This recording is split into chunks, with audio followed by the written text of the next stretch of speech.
welcome to Aftershock. Thank you. I know you in Europe have so many of these festivals, so many years. Yes. We're kind of new to it. We're getting the hang of it, you know?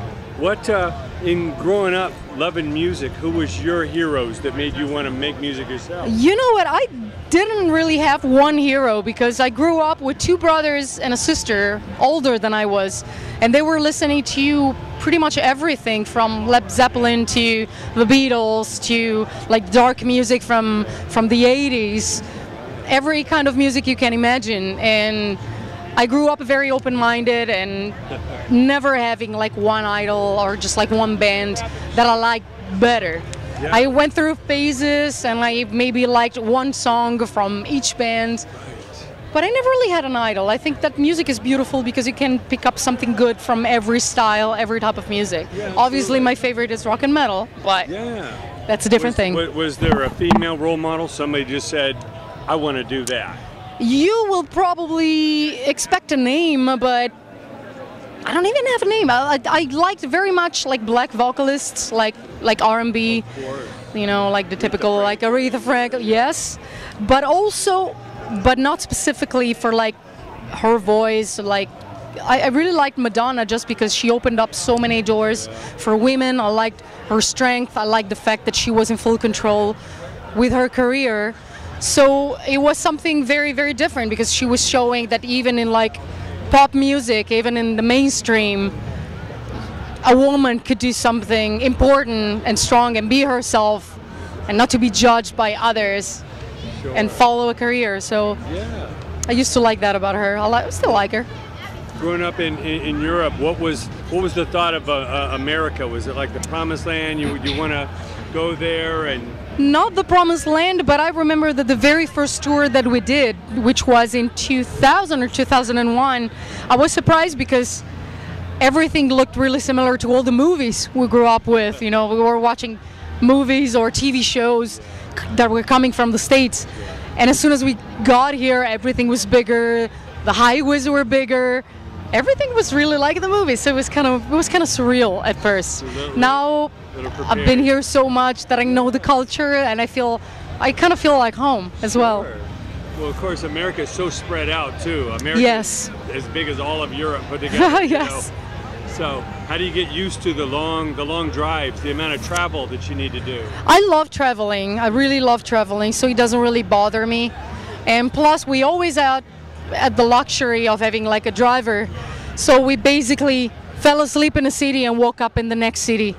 Sure. So, but I had the chance to do a lot of like touristic stuff as well, here and there, not so often, but I really love to. What are some of your favorite parts in America?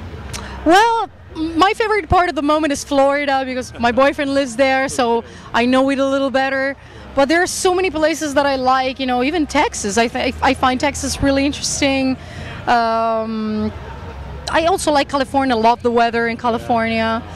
But I also love to visit like the smallest town ever with very few people living there, because you can always find, you know, the most interesting like coffee store with locals you can talk to about, you know, the way they live or the history of the city. I think it's interesting. It's like us with Europe, same thing. We love to go and visit all the countries and in Europe it's even more different because in a few hours you can be in a completely different place with a different language, different culture.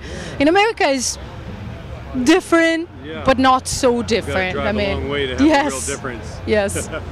Now, as far as a show like Aftershock, anything special as far as what you have prepared for it, or how do you treat the audience when it's kind of spread out like that? Well, we like to interact with the crowd, so of course we play our show that is very, very energetic, and we're only going to play like half an hour, so by the time we'll be warmed up, it's going to be over and I'm going to be bummed out.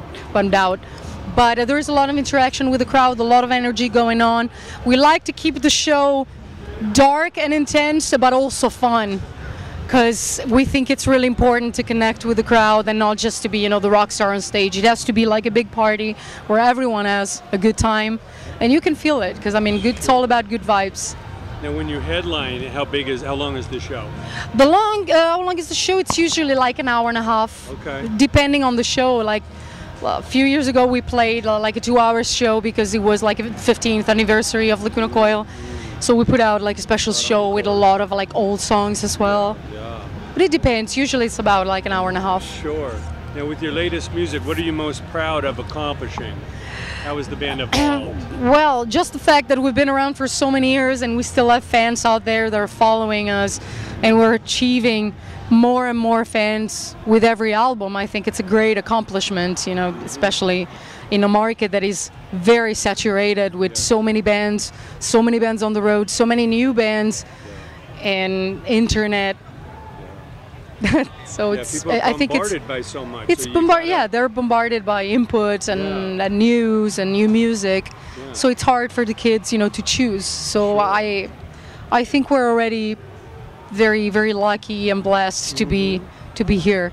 Anything special you try and do to try and connect with the fans on a little deeper level so they become super fans? Well, I'm very, very active on like social networks. I like to interact with the fans. I like to try to reply their messages, and I'm really happy that the barrier in between the musician and the crowds fell down, because it was about time. So I like to show them what I'm doing, you know, in the backstage, even more private stuff that I do. Never really going into too much private stuff, but I show them, you know, like parts of my house, or if I go to some awards, I'm going to show them the backstage or whoever I'm meeting. I think it's important to interact at this level. Yeah, it's you know, it's kind of a bit of a fantasy to be up on stage, but you want to let people know you're real. You have, you know. No, absolutely. I want them to see the Christina Scabio of LACUNA COIL, but I also want them to know the Christina, you know, the everyday Christina off stage. Yeah. What do you like to do when you're not? I like to hang out with friends. I like to, you know, to go for like nice dinners, mainly at home. You know, I'm not like a party animal, because I mean, I'm in venues pretty much every day. Family, friends, and boyfriend are pretty much what I do in my free time. Yes. Now, all that you've seen in your years in the business, what advice do you give to that young singer, young band? Because everybody starts playing covers, but you've got to create your own music. Yeah, I mean, if you do covers, it's just like it's fun to do if you want to like to perform some other people's songs. I mean, we do them as well. But if you want to build your own career, usually it's better if you write your own songs. But I also understand that it's very difficult for kids right now to put a band together, to be artists out there, because there are so many bands right now, and the labels don't have the same amount of money. Everything changed drastically in the music business, so I understand that it's really hard. It's hard for me to even give an advice, because when I started, the scene was completely different. The way of like producing a record was completely different. The way of propose your music to the label was completely different. You know, when we started, there were tapes. Now you send a file and you cross your fingers and hope that somebody will listen to it. Yeah. Now you just send an MP3 and that's it.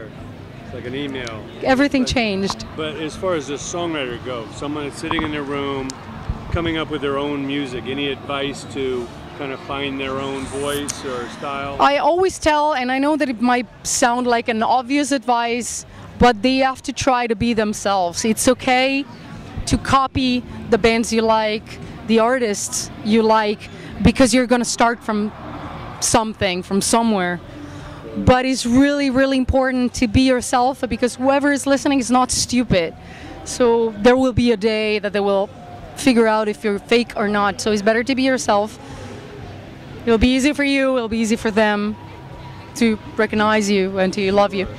So with so many albums out, so many years, what keeps you motivated and what is left to conquer? Music. There is so much to conquer. It's not even a thing to conquer. It's a lifestyle. I love music. I love to sing. I love to travel. I love to perform. I love to meet the fans.